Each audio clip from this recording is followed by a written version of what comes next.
Okay, hold on. Pull up your bank balance. Go on, I'll wait. Got the number in your head? Good. Now imagine that by this time tomorrow it's gone. All of it. Every coin in your pocket, every number in your account, every cent of the paycheck that just landed. It expires. 24 hours after money touches your hands, it simply vanishes into thin air. Poof! Not stolen, not taxed, just gone, like a message that deletes itself. And this isn't only happening to you, it's the new rule of the entire world. Everybody lives on the same ticking clock. So here's the question that's way bigger than it sounds. What would you actually do? Because money that expires isn't just a weird little glitch. It quietly rewrites everything. How you eat, how you save, how you work, even how you treat the people around you. So let's walk through a single day in this world, one problem at a time, because almost none of it goes how you'd guess. First, let's get the rules straight, because the details are where it gets fun. Every single unit of money carries its own private timer. The moment it becomes yours, a 24-hour countdown starts ticking. Spend it, and the timer resets for the next person who receives it.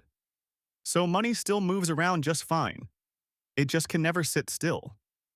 The instant it stops moving for one full day, it dies in your hands, which means the whole economy is now one giant game of hot potato, except the potato is cash, and nobody wants to be caught holding it when the clock hits zero.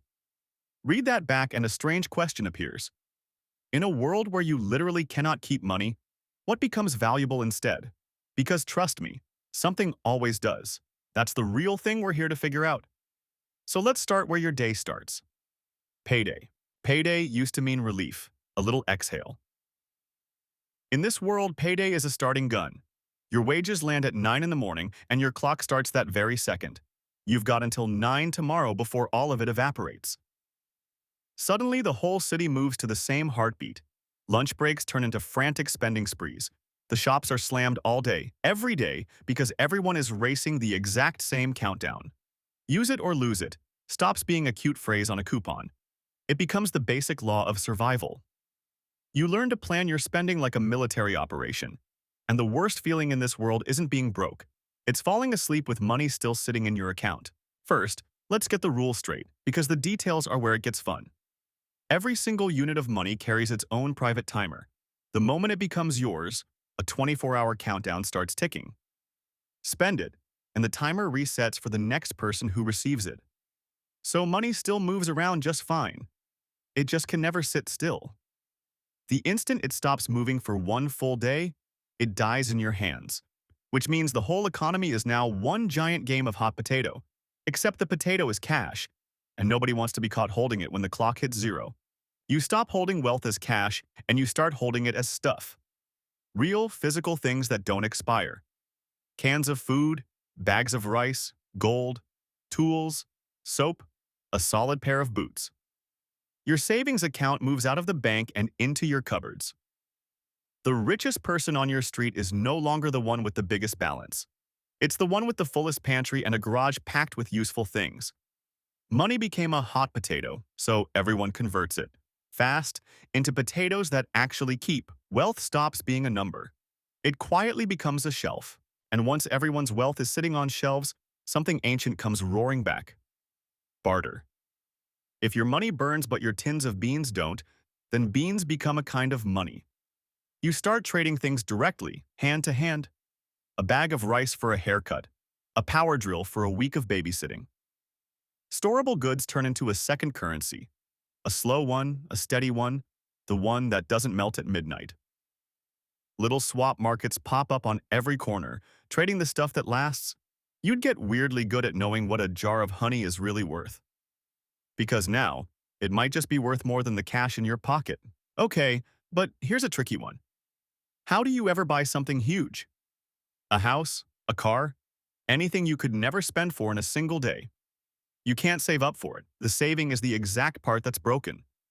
So big purchases flip completely upside down. Instead of stacking money toward a goal, everyone borrows and then repays in a constant little stream. You don't save for a house. You borrow a house and you pour a sliver of each day's money into it, basically forever. Credit stops being a backup plan.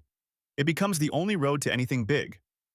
Whole communities start pooling their daily money together just to afford the things one person never could. And that completely transforms the bank. Think about it.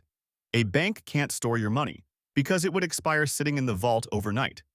So banks stop being storage altogether. They become pure motion. The second money lands, they lend it straight back out, keeping it alive by keeping it moving. Or they instantly convert your deposit into something that doesn't expire. Gold, property, a share of something real. The savings account is dead and buried. In its place is a brand new product, the Keep My Money Alive account. Banks no longer guard your cash. They babysit it, and they never, ever let it fall asleep. Now, economists have a nerdy little word for all of this. Velocity. It just means how fast a single dollar changes hands. In our normal world, money kind of strolls. In this world, money sprints. Velocity is maxed out, all of the time. And that does something genuinely wild. The economy absolutely roars. Shops are never empty. Money never naps in a vault, doing nothing. But there's a cruel twist hiding in here. The people this hurts the most are the ones with the least. If you only get a little and you can't spend it fast enough or smart enough, it dies before it ever helps you. The clock doesn't care how much you had. It only cares that you moved it in time. Here's the part that genuinely surprised me, though. People get generous, wildly generous. Think about it. If the money in your hand is going to vanish anyway, why not hand it to someone who actually needs it? Tipping goes straight through the roof. Gifting becomes a daily reflex. At the end of the day, instead of watching their last bit of money die, people just pass it on. To a stranger, a friend, a charity. Hoarding doesn't just become pointless, it becomes literally impossible. And something funny happens to greed when you cannot physically cling to a single coin. It kind of evaporates. Right along with the cash. Zoom out, and the whole shape of wealth changes. There are no idle fortunes anymore. Nobody can sit on a giant mountain of cash because the mountain melts away every single night. To stay rich, your wealth has to be working, lent out, invested, or turned into real things. Lazy money simply doesn't exist. It isn't allowed to. Now, this doesn't magically erase inequality.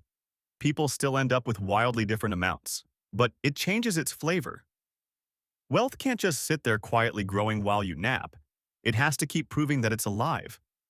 Money becomes less like a trophy on a shelf, and more like a fire you have to keep feeding. But let's not get carried away.